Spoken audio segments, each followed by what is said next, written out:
ఆయనకు ఫాలోయింగ్ ఎక్కువ, అది కూడా యూత్లో ఒక ప్రత్యేకమైన క్రేజ్.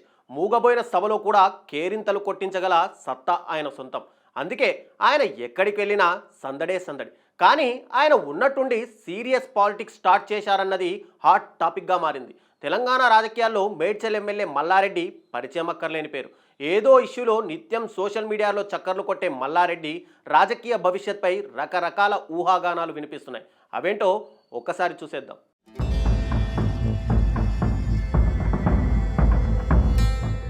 సుదీర్ఘ రాజకీయ చరిత్ర మేడ్చల్ ఎమ్మెల్యే మల్లారెడ్డి సొంతం. తన రాజకీయ ప్రస్థానాన్ని 2014 మార్చి 19న తెలుగుదేశం పార్టీ నుండి ప్రారంభించిన మల్లారెడ్డి అలా పార్టీలోకి వచ్చారో లేదో అప్పుడే మల్కాజ్గిరి లోక్సభ నియోజకవర్గం ఎంపీ అభ్యర్థిగా టికెట్ కొట్టేశారు.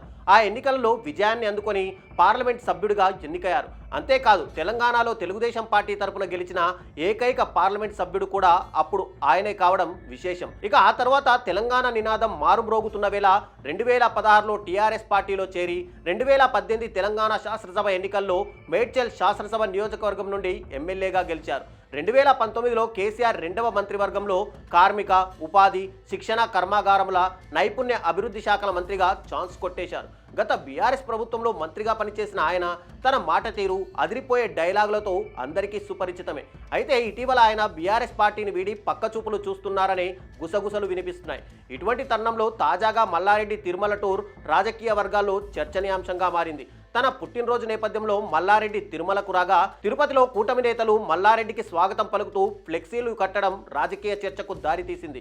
తిరుపతిలో మల్లారెడ్డికి స్వాగతం పలుకుతూ కూటమి నేతలు ఏర్పాటు చేసిన ఫ్లెక్సీలో తిరుపతి ఎమ్మెల్యే ఆరణి శ్రీనివాసులు, కాళహస్తి ఎమ్మెల్యే బొజ్జల సుధీర్ రెడ్డి ఫోటోలు సైతం ఉండడంతో ఈ ఫ్లెక్సీలు ఇప్పుడు సోషల్ మీడియాలో వైరల్గా మారాయి. మల్లారెడ్డి త్వరలోనే బీఆర్ఎస్కు గుడ్ బై చెప్పి టీటీడీపీ పగ్గాలు చేపట్టడం ఖాయమని జోరుగా ప్రచారం జరుగుతోంది. మరోవైపు తిరుమల శ్రీవారిని దర్శించుకున్న మల్లారెడ్డి అనంతరం మీడియాతో మాట్లాడుతూ చంద్రబాబుపై ప్రశంసల వర్షం కురిపించారు.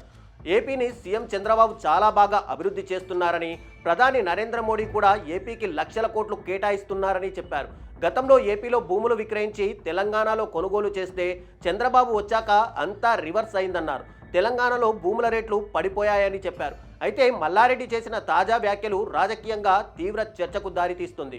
చంద్రబాబు పేరు చెబితేనే బీఆర్ఎస్ అధినేత కేసీఆర్ చిటపటలాడిపోతారని, అటువంటిది బీఆర్ఎస్ ఎమ్మెల్యే చంద్రబాబును ప్రశంసించడం వెనుక గులాబీ పార్టీకి షాక్ తప్పదా అనే చర్చ సామాజిక మాధ్యమాల్లో వినిపిస్తోంది. 2024 తెలంగాణ అసెంబ్లీ ఎన్నికల్లో కాంగ్రెస్ అధికారం చేజిక్కించుకున్న బీఆర్ఎస్ తరపున పోటీ చేసిన మల్లారెడ్డి విజయాన్ని అందుకున్నారు. కొద్ది రోజులకు మల్లారెడ్డి టీటీడీ బాధ్యతలు తీసుకోబోతున్నారంటూ అప్పట్లో బాగా టాక్ నడిచింది. కానీ వాటిని మల్లారెడ్డి ఖండించకుండా సైలెంట్గా ఉండిపోయారు. ఆ తర్వాత తన మనవరాలి వివాహం సమయంలోనూ ఈయన మాజీ ఎమ్మెల్యే బీఆర్ఎస్ నేత తీగల కృష్ణారెడ్డిని వెంట తీసుకెళ్లి ఏపీ సీఎం చంద్రబాబును కలిశారు. తీగల బయటకు రాగానే మల్లారెడ్డి సమక్షంలో తాను టీడీపీలో చేరుతున్నట్టు ప్రకటించారు.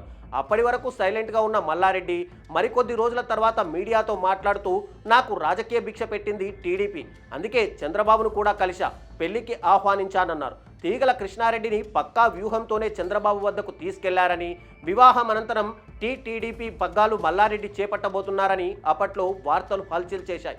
అయితే ఇప్పుడు చంద్రబాబును పొగడ్తలతో ముంచెత్తిన మల్లారెడ్డి తీరుతో ఆయన పార్టీ మార్పుపై రకరకాల వాదనలు తెరపైకి వస్తున్నాయి. ఈ క్రమంలోనే ఇటీవల ఆయన అన్ని పార్టీల నేతను కలుస్తుండడం కూడా హాట్ టాపిక్ అవుతుంది. గతేడాది ఏపీ సీఎం చంద్రబాబును, ఆ తర్వాత కిషన్ రెడ్డిని కలిశారు. ఆ తర్వాత బెంగళూరులో కర్ణాటక డిప్యూటీ సీఎం డీకే శివకుమార్ను కలవడం సంచలనం రేపింది. ఇక ఇటీవల బోనాల సందర్భంలో మల్లారెడ్డి కోడలు ప్రీతిరెడ్డి కేంద్ర మంత్రి బండి సంజయ్తో భేటీ అయ్యారు. దీంతో మల్లారెడ్డితో పాటు ఆయన కుటుంబ సభ్యులు ఇతర పార్టీ నేతలను కలవడం వెనుక ఏదైనా రాజకీయ వ్యూహం ఉందా అనే ప్రశ్నలు రాష్ట్ర రాజకీయాల్లో వినిపిస్తూనే ఉన్నాయి. తాజాగా మల్లారెడ్డి తిరుపతి టూర్ మరింత ఉత్కంఠను పెంచింది. అసలే రాష్ట్ర రాజకీయాల్లో బీఆర్ఎస్ రోజురోజుకు వీక్ అవుతున్న పరిస్థితుల్లో మల్లారెడ్డి కండువా మార్చడం ఖాయమేనా అనేది తొందరలోనే తేలనుంది.